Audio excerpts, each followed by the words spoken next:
गुरुर्ब्रह्मा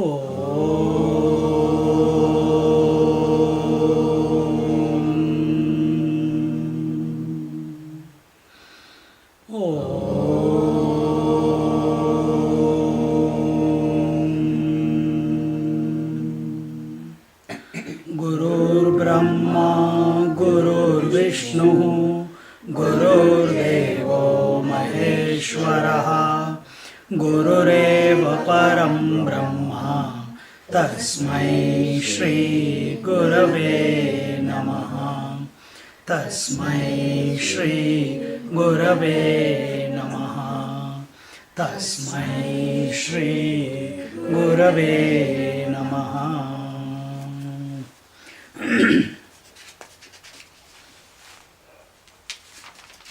Last week we saw in the 21st verse what is the nature of the self, and there it was given Vishuddham Kevalam Jnanam Nirvishesham Niranjanam Yadekam Paramanandam Tattvamasya Dvayam Param, and we went through each word. What does Vishuddham, ever pure, mean? What does Kevalam, the one alone, mean? Jnanam, all knowledge. Nirvishesham, without any attributes. And Niranjanam, without any blemish. Yad Ekam, the one. Paramanandam, infinite bliss. Tattvamasi, that you are. Advayam Param, and you are that. What? That undual supreme. Advayam, non-dual. Param, the most supreme. And that you are. And we looked into all that last week. And there, now, after having explained everything, what is the sadhana and each term, what it means, then the last thing that was taken was that once a student follows the technique which was given in the previous two stanzas, it leads one to know the bliss of the self as devoid of any thoughts. Why? If the bliss comes on account of thought, that bliss comes and goes. Remember in Yoga Sutra we are doing the single pointed mind with form, with word on the bliss. That bliss is fluctuating.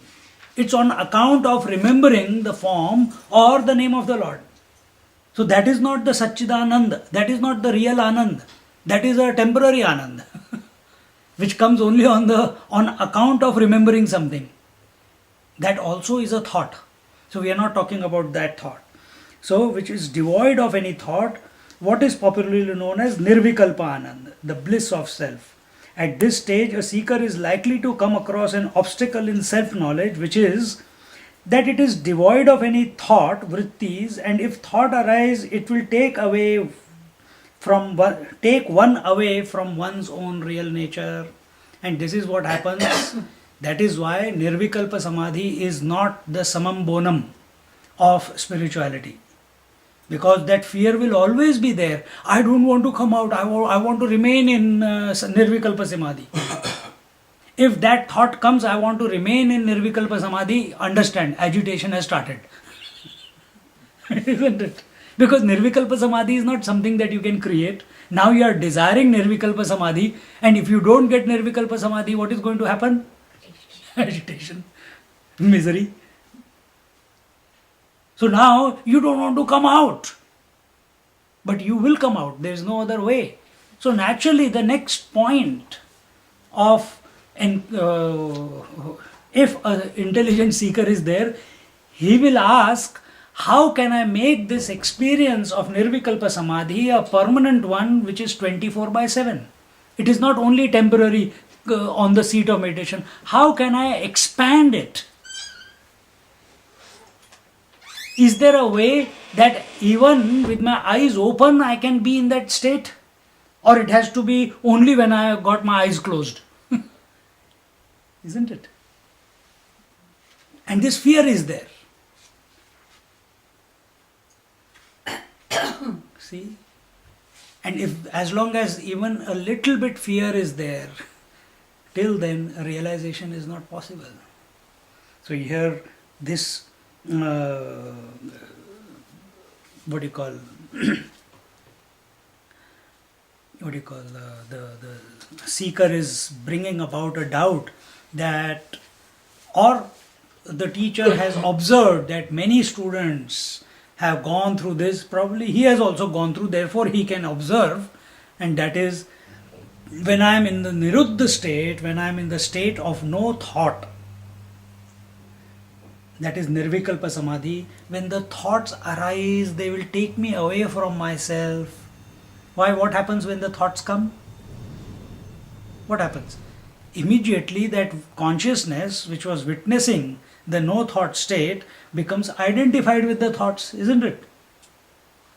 Therefore, a person who's experiencing nirvikalpa samadhi, when he comes out of it, he still considers himself to be a part of the world. Nothing has changed for him as far as the outside world is concerned. If at all he starts thinking, I have attained great achievement on the seat of meditation, others are still ignorant. Maybe that may be a... So he wants to bless people, he wants to heal people, he wants to give knowledge to people. Why? He considers himself to be more evolved than other people. Why? I go into nirvikalpa samadhi. Don't get caught up in this. Experience this, but don't get caught up. So what is the antidote for this? Now, to avoid this pitfall on the pilgrimage to the self, it is said. This is where we stopped last week. Shabdasyadyantayo siddham, Shabdasyadyantayo siddham, Manasopi tathaiva cha, Manasopi tathaiva cha, Madhye sakshitaya nityam, Madhye sakshitaya nityam, Tadeva tvam brahmam jahi, Tadeva tvam brahmam jahi. Shabdasyadyantayo siddham manasopi tathaiva cha, Madhye sakshitaya nityam, Tadeva tvam brahmam jahi.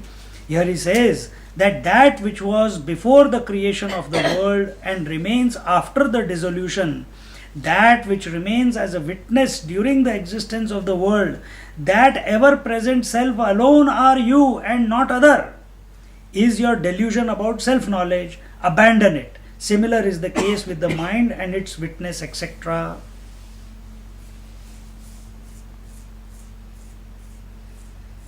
So what is being told here? See, initially in the Tvam pada shodhanam, because here what was the previous verse? Tattvamasi Mahavakya was given, and in that it was told, you are that. Isn't it? Vishuddham, Kevalam, Jnanam, Niranjanam, all those attributeless attributes were given, because those things cannot be thought about. Because they are all such qualities that the mind cannot conceptualize. And then it was told, you are that. Advayam Param. So in this you are that, now in these two verses we will see, or it is taken, the Tvam Pada is taken. Tvam Pada Shodhanam. The you is being inquired into. This identity crisis is of the you. When it is said, you are that, what? I am divine. No. You are infinite. Oh, I am infinite. No. This witness. So here we'll go into that.